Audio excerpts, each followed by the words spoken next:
I am the sniffer. Don't bring us home. Let's break in.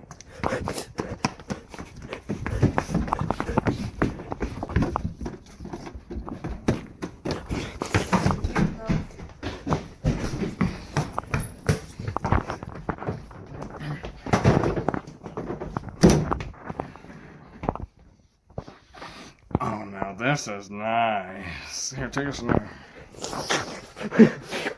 Wow.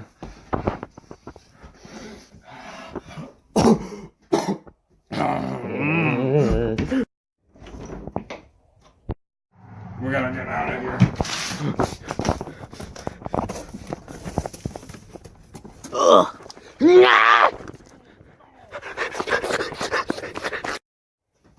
Hey, Michael here. That was a bit strange, but you know what? It is Halloween, and you know what that reminds me of? Communism. Yep. In 1840, Karl Marx was considered a political threat in Germany.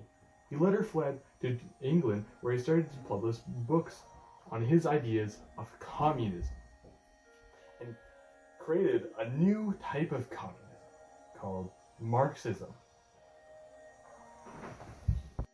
While he was in England, he was funded by another German citizen that had fled the country, Friedrich Engels.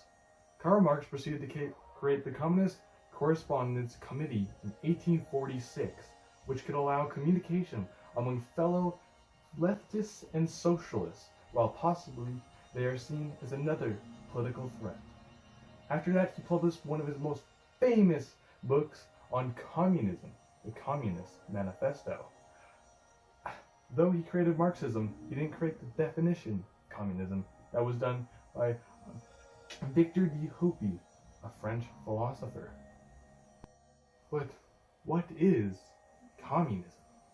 Communism is a political belief, like capitalism, where they believe in common ownership, with no social classes.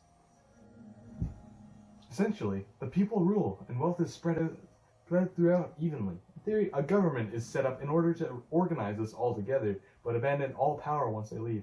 Though this has never worked in practice, in reality, they almost always turn into a dictatorship. Once you give them power, they don't want to give it up. Some of the most notable countries that use communism include Russia, North Korea, China, and Cuba. Russia, an example, was a communist country. It became a communist country after the former emperor of Russia, Tsar Nicholas, was forced out of power. Russia was later established under Prince Lvov. Later, the Bolsheviks refused to accept the government and revolted in October 1917. A person named Vladimir Lenin rose to power and governed between 1917 and 1924. Then Lenin died in 1924. The same year he stopped governing and starting a power struggle, which ended with Joseph Stalin seizing power. He led Russia until his death in 1953. Joseph encouraged political paranoia and conducted the Great Purge to remove opponents of his dominance after Nikita Khrushchev took over and ruled the years of the Cold War.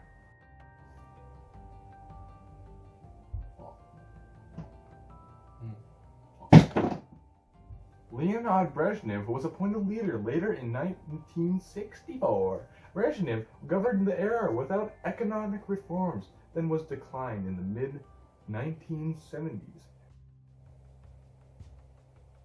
Michael, it's on.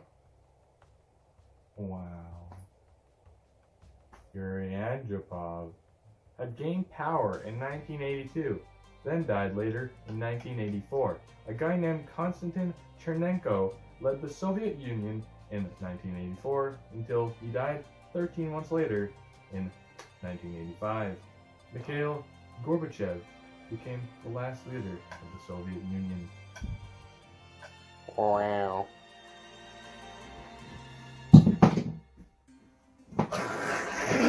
Yuri Andropov had gained power in 1982, then Yuri died later in 1984. A guy named Konstantin Chernenko led the Soviet Union in 1984 until he died 13 months later in 1985. Mikhail Gorbachev became the last leader of the Soviet Union.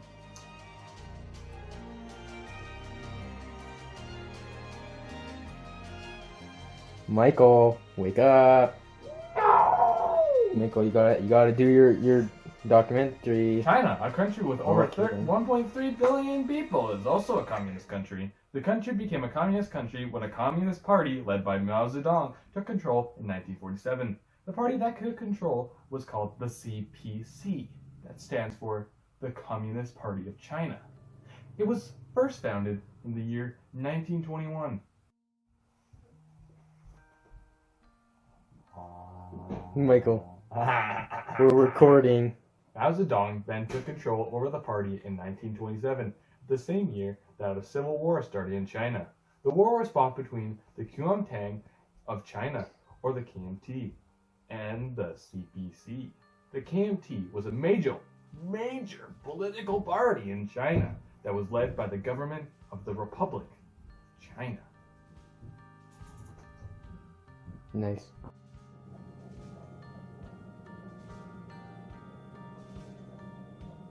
What are you playing in VR then?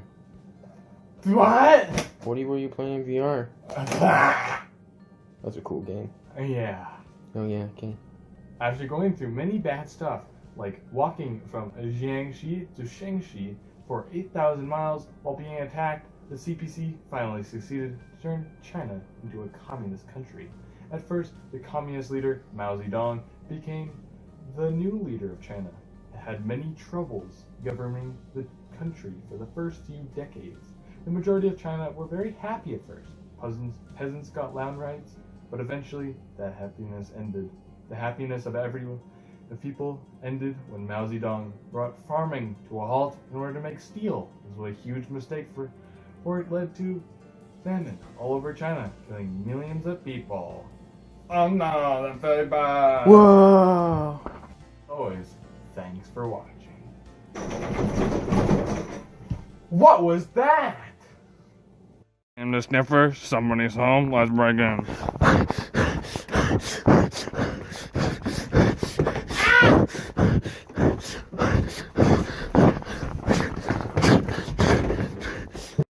Now let's get out of here.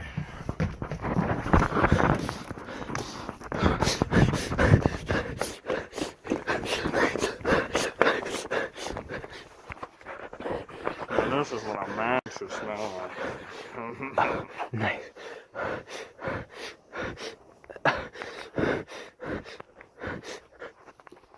You look really good in that.